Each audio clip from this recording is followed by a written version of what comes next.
Ghoul and Dean are digesting each other's tongues. I am so skeeved out. I want to throw up. What the hell? Let's be honest, that turn you on? No!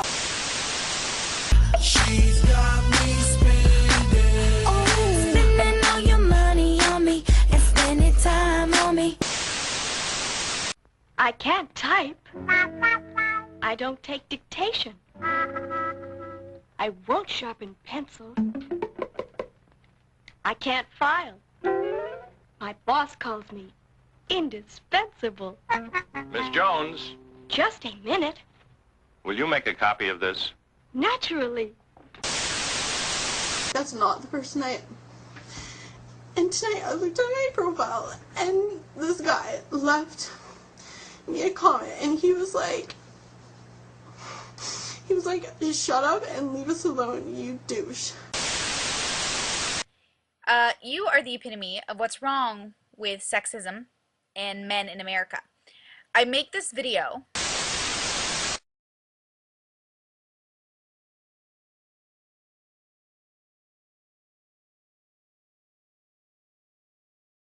Misogyny can be defined as the hatred of women by men within a patriarchal society. Therefore, women are subjugated and objectified by men. However, the main emphasis of this video will be to describe the transition of misogyny from the 1950s and into modern times, as well as how misogyny exists in society presently, and how it is undermined by an illusion of freedom of women in society within a post-feminist era. So here's a brief outline of what I'll be talking about in my documentary. So first of all, I'd like to focus on misogyny in the 1950s and how it was more openly accepted in society as men exercised absolute control of women in the past.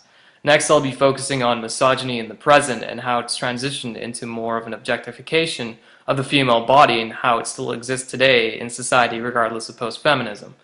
Next, I'll focus on the top-down approach of elites in society, the patriarchal system exerting control over women in society, and how it extends to society and how we internalize these messages in our everyday lives. Furthermore, I'll talk about how women are regulated with normative societal expectations.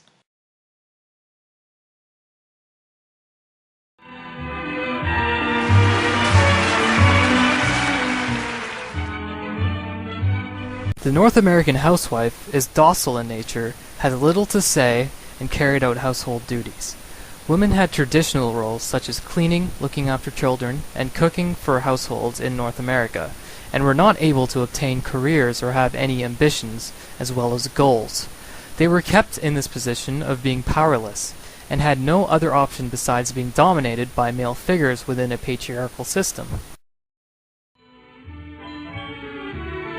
Be happy to see him. Greet him with a warm smile and show sincerity in your desire to please him. Speak in a low, soothing, and pleasant voice. This was a cultural expectation of women in society, and they had to conform. Many women gave in to this male subjugation since it was acceptable to treat women unequally as members of society.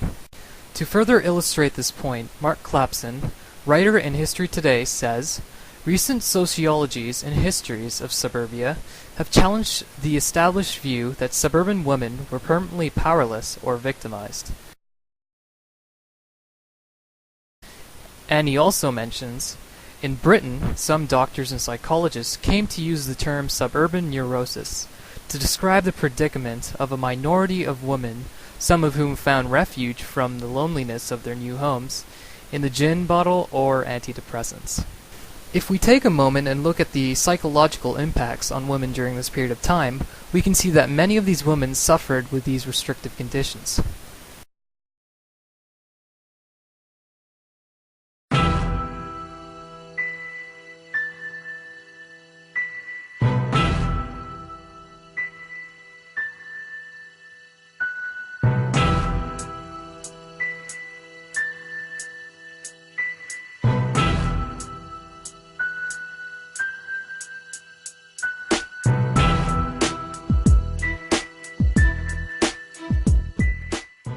The perfect body image, projected attitudes and behaviors by the media, and a culture of sexualization and subordination of women exists today. From multiple platforms of media, A new era of the ideal of woman has emerged from what we had previously seen in the 1950s, whereas women were more conservative yet still dominated. However, the domination in this case does not appear as open in society but still exists.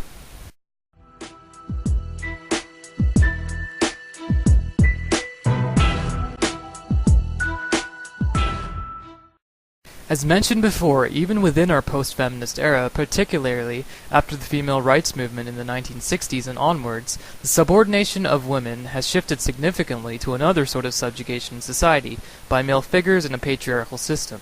Yes, women are independent to make their own choices, choose their own career paths, and have the freedom to achieve many things they were not able to do before, but they are still internalizing these negative messages generated by a type of corporate culture that has transitioned itself into society. Both men and women are subjected to this culture. Women are told to meet many expectations and to appear acceptable in society, as they are told they are not good enough, and males have to basically meet their own standards, but are told it is okay to treat everyday women as sex objects, and it's okay to be as obnoxious as you want. In turn, women actually accept this behavior since they are told via the media that this behavior is acceptable within the realm of societal norms.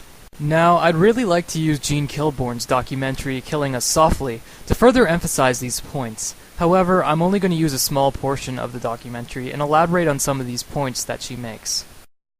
For women, the emphasis is always first and foremost on how we look, no matter what else we do. He said the first thing he noticed was your great personality. He lied. So the message that girls get early on is that it's never going to be your great personality that's going to be most important. And a body type that statistically 5% of American women have is the only one we ever see as desirable or acceptable. This is genetic. You can't diet yourself into this body type, not for long anyway, any more than you can make yourself taller. The models are very tall, genetically thin, although they often starve themselves anyway, broad-shouldered, narrow-hipped, long-legged, and usually small-breasted. So when the models have large breasts, almost always they've had implants. This is a body type that basically doesn't exist, but again, it's the only one we ever see. So no wonder there's such terrible stress on women and girls. The Body Shop made this point wonderfully with their recent ad. There are 3 billion women who don't look like supermodels and only 8 who do. And that's just about the truth. Basically, we're told that women are acceptable only if we're young, thin, white, beautiful, carefully groomed and polished, and any deviation from that ideal is met with a lot of contempt and hostility. What we can take out of this documentary is her emphasis on how women are expected to look, behave, and their expected attitudes in society. However, she clearly points out that most of the women in the world do not fit under this ideal image portrayed in the media, as it is virtually unattainable unless you fit within a rare number of people. As she mentions, basically, we are told that women are acceptable only if we are young, thin, white, beautiful, carefully groomed and polished. Any deviation from that ideal is met with a lot of contempt and hostility. This hostility, in her point, is primarily male figures in society upholding these patriarchal norms projected by the media. There is an article by Patricia H. Hinchey, an associate professor of education at Pennsylvania State University, where she actually builds on Jean Kilbourne's ideas directly and mentions as well as praises Jean Kilbourne's documentary. Hinchey mentions, although many are familiar with criticisms of Barbie-like models, Kilbourne takes a more penetrating look at advertising and displays a growing body of images that cast women as objects and as animals, as well as suitable subjects for male violence. Another interesting article written by Rebecca Coles, alongside other intellectuals, in Psychology of Women Quarterly, builds on more of Jean Kilbourne's ideas. Within the article it states, beauty ideals have played an extremely important role in most human cultures, and it's not surprising that a substantial body of work has sought to understand the factors that shape such ideals in contemporary cultures. Therefore, these ideas of beauty does extend cross-culturally. However, the main area of the world where this beauty culture originates from is North America, where corporations control the masses and dictates what is right and wrong in society. This article also emphasizes how society is heavily male-dominated. This article also mentions beauty standards in this view reduce women to the status of sex symbols. So women in turn have to live up to an idealized image of femininity. There's one more article that actually emphasizes how women are actually held back with regards to having popular culture limit women's full potential in society. The article is written by Maddie Coy, who specializes in child and women abuse studies at the London Metropolitan University. She says, sexualization narrows girls' space for action, their aspirations and achievement by redefining femininity and beauty as of most importance.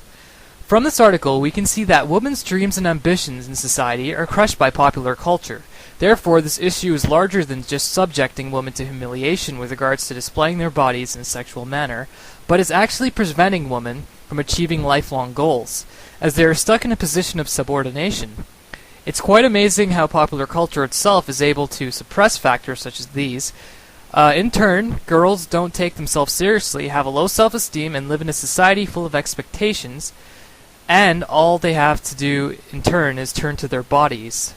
It's basically like telling girls they mean nothing in society, and all they are able to do is objectify their bodies for male figures in society. Due to a highly structured system in society, this subordination is possible.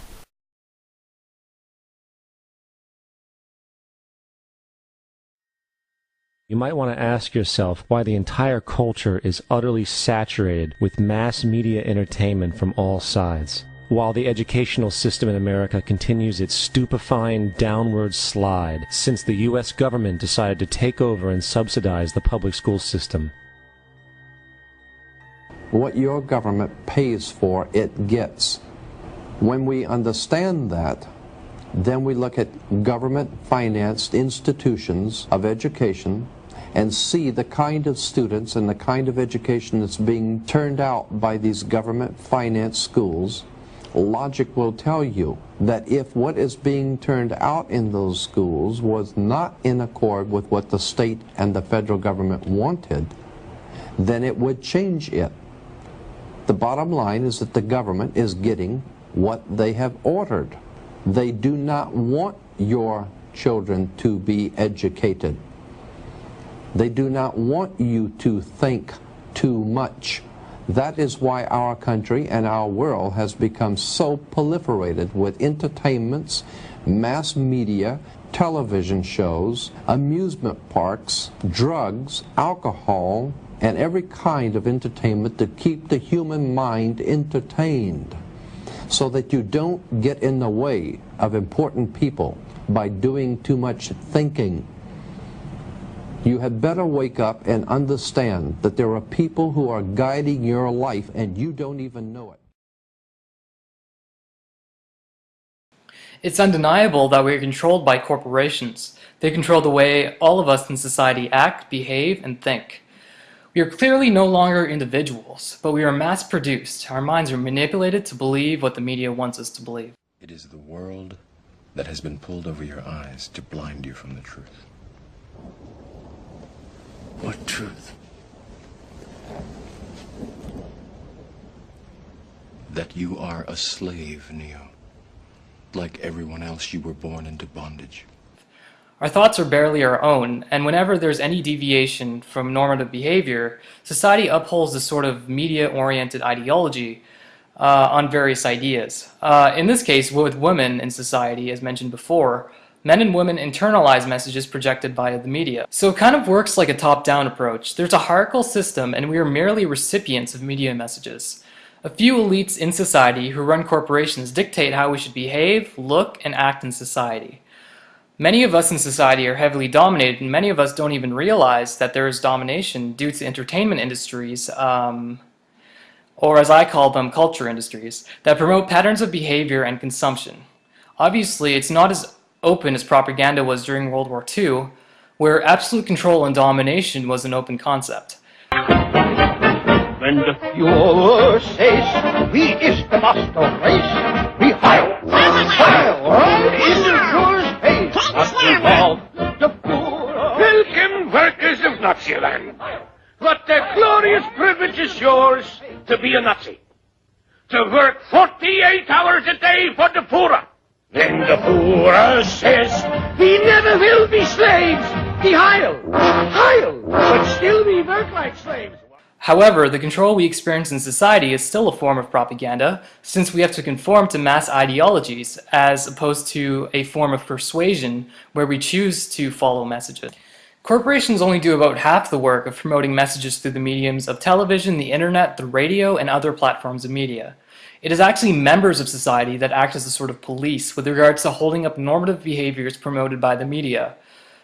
With the case of misogyny, ideas like women are sex objects and that they are not individuals is internalized by male figures in society. Therefore, this causes a hatred of women in society. As we saw earlier with the image of the modern woman, the ideal modern woman has to conform to that identity or males in society will deem her not acceptable. There's actually an article written by George D. Hornstein in the Harvard Law Review, whereas he predicts a growth in corporate control in the future within the context of the 1950s. He mentions, giant corporations do exist and their growth has already narrowed the possibilities of individual enterprise. However, presently, these giant corporations, as he mentions, have dominated, especially within the media industries, as it has tightened its grip on people in society. According to Lee Edmond, a writer in Advertising Age, we're not good at doing too many things at once, and we're more accurate and more attentive when we choose to engage in things selectively, sparingly, even just slowly.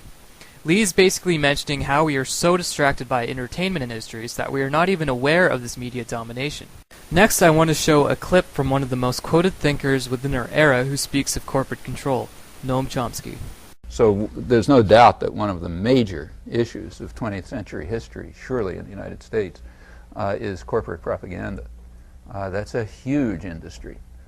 In fact, it extends over obviously the commercial media, but the whole range of systems that reach the public, the entertainment industry, television, a good bit of what appears in the schools, a lot of what appears straight out in the newspapers and so on.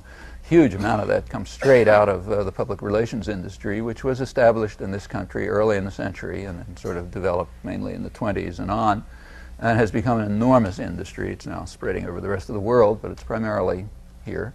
And its goal from the beginning, perfectly openly and consciously, was to control the public mind, as they put it. And the reason was that the public mind was seen as the greatest threat to corporations. Now, bringing the topic back to sexism and misogyny, we have now seen the transition from the image of the ideal woman in society in the 1950s to modern times, and we have touched upon corporations and how they've projected their own ideas into societies, and how those ideas are integrated into the mind of consumers. However, with the current trend of corporate control and with the rise of misogyny within the guise of entertainment industries, it is highly unlikely that the situation will change in any way, ultimately due to the control over society. This has been Misogyny from the media and into our personal lives. Thank you for watching.